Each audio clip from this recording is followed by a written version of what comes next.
Hello అండి అందరికీ, అందరూ ఎలా ఉన్నారు? ఏందమ్మా బొట్లు అవంతను ఉన్నాయని మీరు అనుకోవచ్చు. గుడికి వెళ్ళొచ్చామండి. అక్కడ చాలా దేవుళ్ళు ఉంటారనమాట. కనిపించిన దేవుడి దగ్గరలో బొట్టు పెట్టుకోవడమే, అందుకే అలా ఉన్నాయి. నేను కూడా వీడియో తీస్తున్నప్పుడు నాకు నవ్వు వచ్చింది, వాము ఏంది ఇన్ని పెట్టుకున్నానని.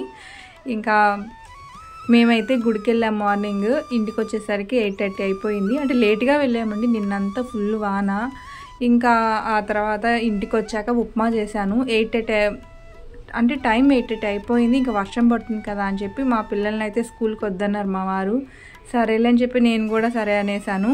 ఇప్పుడైతే బోండాలు వచ్చి మొన్న సాయంత్రం చేశానండి బోండాలు. నేను ఆ వీడియో అయితే కొంచెం యాడ్ చేస్తున్నాను అనమాట. ఈ పిల్లలు ఇంట్లో ఉంటే ఏమన్నా తినేదానికి అడుగుతూనే ఉంటారు, ఏదో ఒకటి చేస్తూ ఉండాలి.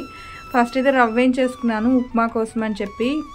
దీంట్లో అయితే టమాటా వేయలేదండి, అంటే ఓన్లీ ఆనియన్ ఒకటే వేసానమాట. అందుకే అది తెల్లగా ఉంది. బాగా వేయించాను ఆయిల్లో. ఇంకా త్వరగా నీళ్ళైతే పోసేసి మరిగిచ్చేసాక ఉప్మా రవ్వ అయితే వేసేసాను అనమాట. బాగా అటు ఇటు కలబెట్టేశాను. దీంట్లోకి చట్నీ అలా ఏమీ చేయలేదండి. పిల్లలకైతే చక్కెరేసి పెట్టేస్తానమాట.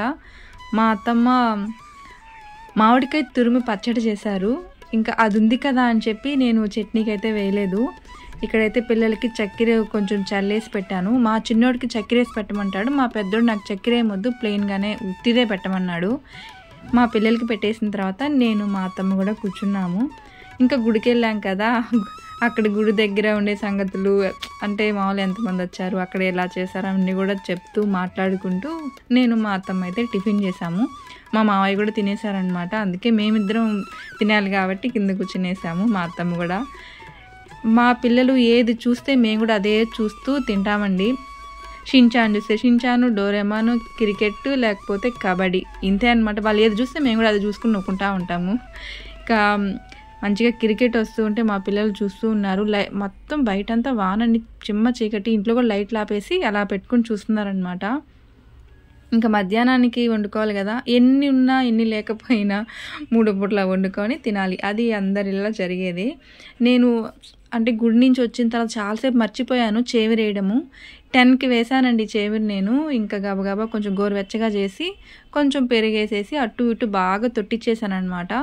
మా అత్తమ్మ చామంతి పూలు అయితే అల్లి నాకు పెట్టారు. ఆ చామంతి పూలు దేవుడి దగ్గర పెడతాం కదా, అవి అంటే వాడలేదు, అలానే ఉన్నాయి ఫ్రెష్గా.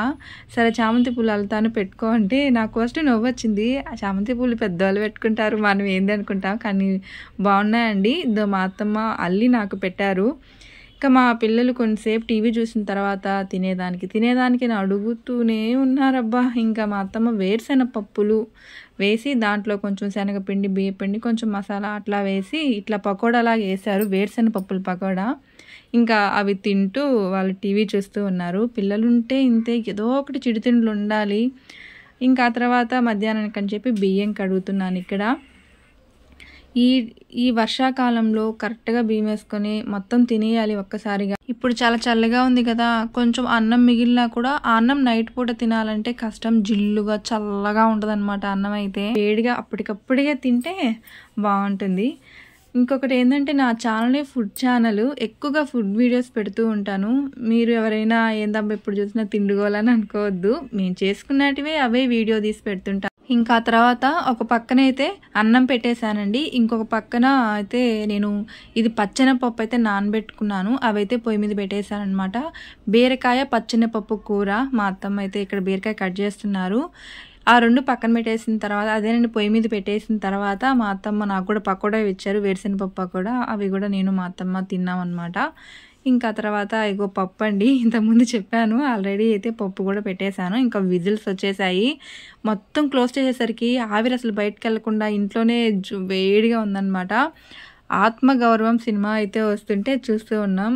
ఎంత బాగుంటుందో సూర్యకాంతం గారు మాట్లాడుతుంటే. నిజంగా ఆమె యాక్టింగ్ చాలా బాగుంటుంది కదా. నేను చెప్పేదే ఉంది, అందరికీ తెలిసిందే. చాలా బాగుంటాయి సినిమాలు, పాత సినిమాలు. మా పిల్లలైతే వద్దు అంటే మేమే బలవంతంగా పెట్టి కాసేపు వాళ్ళకి చూపించామన్నమాట సినిమా. ఇంకా తర్వాత పప్పు అయితే ఉడికిపోయింది, పక్కన దించేసుకున్నాను. కొంచెం గట్టిగా కాకుండా కొంచెం చెదిరినట్టుగా ఉంటే మనకు బీరకాయలోకి బాగుంటుంది కూర, అవును కదా.